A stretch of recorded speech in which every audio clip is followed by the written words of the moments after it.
Saya kira Bapak Anies ini adalah salah satu dari capres-cawapres yang berani untuk adu gagasan bersama pemuda-pemudi di Kalimantan Selatan. Ternyata beliau ini adalah satu-satunya capres yang berani untuk adu gagasan di Kalimantan Selatan. Dengan kata semoga, saya juga berharap yang lain juga seperti ini, Pak. Cuman agenda seperti ini sangat luar biasa bagi saya, karena cuman Bapak yang hari ini untuk menerima adu tantangan, adu gagasan bersama dengan mahasiswa.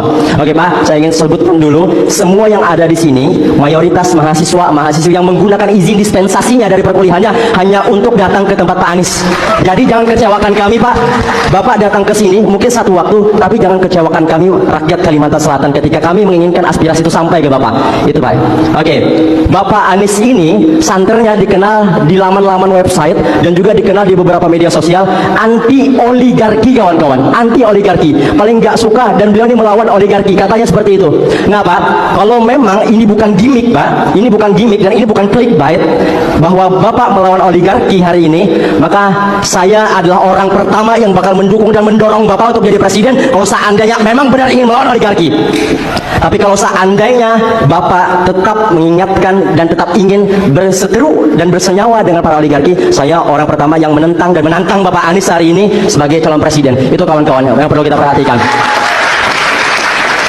Pertanyaan saya seperti ini, Pak. Kita kembali lagi, mohon maaf sensitif, membahas mengenai ibu kota Nusantara. Ini yang ingin kami tanyakan, Pak, seperti itu.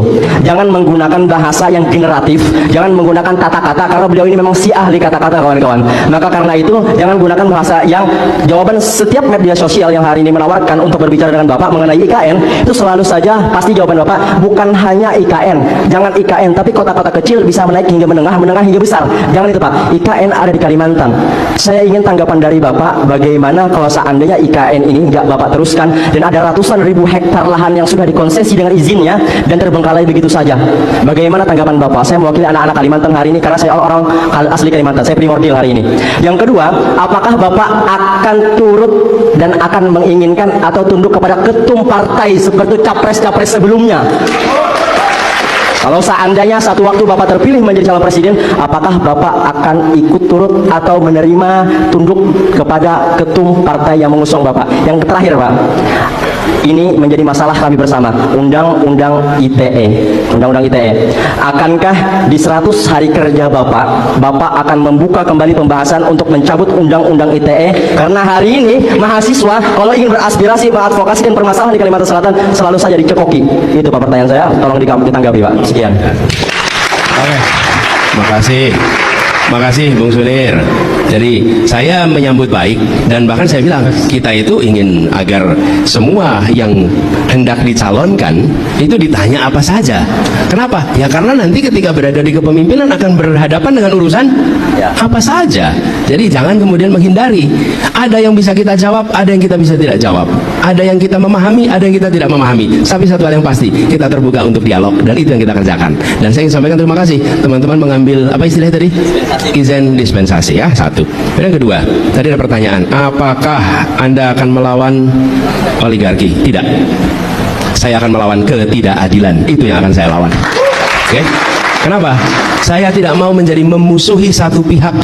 Saya tidak memusuhi siapapun. Tetapi bila Anda melakukan hal yang tidak berkeadilan, maka tugas negara adalah menghadirkan keadilan. Jadi bukan subjeknya yang harus dilawan. Yang harus dilawan itu adalah prinsip ketidakadilan. Dan kita menyaksikan ada banyak ketidakadilan hari ini. Karena itu saya mengatakan perjuangan kami adalah menghadirkan keadilan. Dan dalam kami menggunakan istilah membesarkan yang kecil tanpa mengecilkan yang besar. Oke? Itu dalam semua prinsip. Menguatkan yang lemah tanpa melemahkan yang kuat, dan itu yang harus kita lakukan. Tapi kalau kita sudah memutuskan saya mau melawan dia, maka kita jadi subjektif, kita jadi diisi dengan kebencian, kita bekerja dengan rasa marah, kita bekerja dengan perasaan permusuhan. Republik ini sudah terlalu banyak permusuhan, republik ini selalu banyak dipompa dengan emosi-emosi yang membelah. Karena itu saya katakan kita ingin menghadirkan keadilan, gitu ya, Bung Sunir. Lalu yang ketiga, IKN. IKN itu undang-undang, oke? Sudah ditetapkan sebagai undang-undang. Karena itu saya katakan sebagai undang-undang sudah jelas. Sekarang ada sumber daya nih, ada anggaran 400 sekian triliun. Mau dipakai untuk apa? Ya, mau dipakai untuk satu titik yang dimanfaatkan oleh pegawai negeri, oleh ASN yang nanti berada di situ apa? Aparat pemerintah. Aparat pemerintah yang berada di situ. Orang yang bekerja untuk negara. Di saat rakyat kita hari ini membutuhkan tambahan puskesmas, membutuhkan tambahan sekolah, anak yang putus sekolah karena kurang sekolah masih banyak. Jadi bukan soal IKN-nya, ini anggaran kita mau dipakai untuk apa sekarang? Hari ini kita masih punya PR begitu banyak yang pada waktu sekarang urgen untuk diselesaikan. Guru honorer kita belum diangkat karena katanya anggarannya kurang. Kenapa anggaran itu tidak dipakai untuk mengangkat guru-guru honorer kita sehingga itu bisa menjadi guru? Jadi bukan soal IKN-nya, ini kita punya anggarannya nih, mau diapakan? Kalau anggaran itu tidak diselesaikan, digunakan untuk urusan yang prioritas, oke? Tapi urusan yang simbolik ada di sini, kita semua ikut bangga, kita semua ikut bersyukur.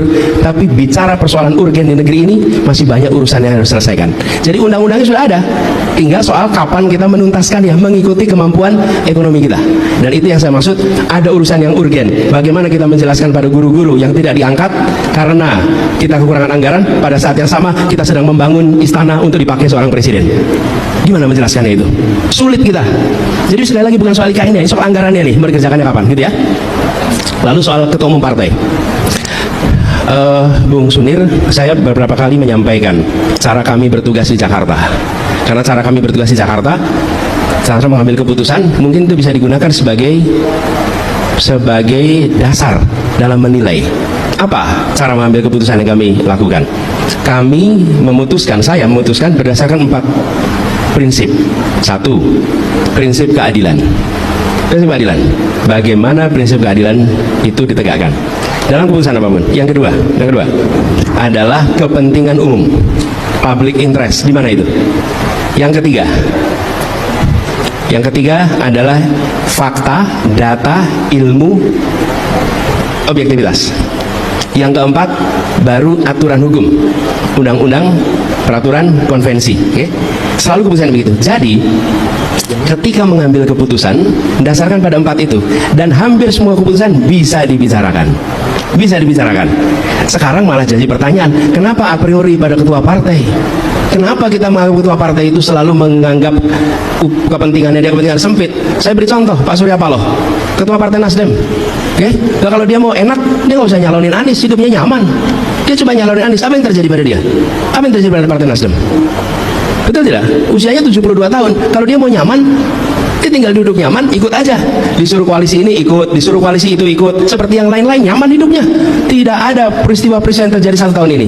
Jadi jangan anggap kalau ketua partai lalu otomatis dia tidak lagi mementingkan kepentingan umum dan mementingkan kepentingan negara. Masih banyak ketua-ketua partai kita yang membawa kepentingan itu. Oke? Nah, kita harus kritis. Saya setuju dengan Anda kritis, tapi jangan a priori. Karena kalau kita a priori, maka kekritisan kita hilang. Jadi jawaban saya, Bung Sunir, itu. Lalu soal undang-undang ITE. Undang-undang ITE sudah berulang kali kami sampaikan. Malah waktu itu saya bilang ini, Bung Sunir, mungkin juga pernah dengar. Masa kita mau bilang Indonesia aja Wakanda, Indonesia dibilang apa? Konoha. Itu kan karena takut gitu. Demokrasi harus memberikan rasa kemerdekaan di dalam berpendapat, dan semua aturan-aturan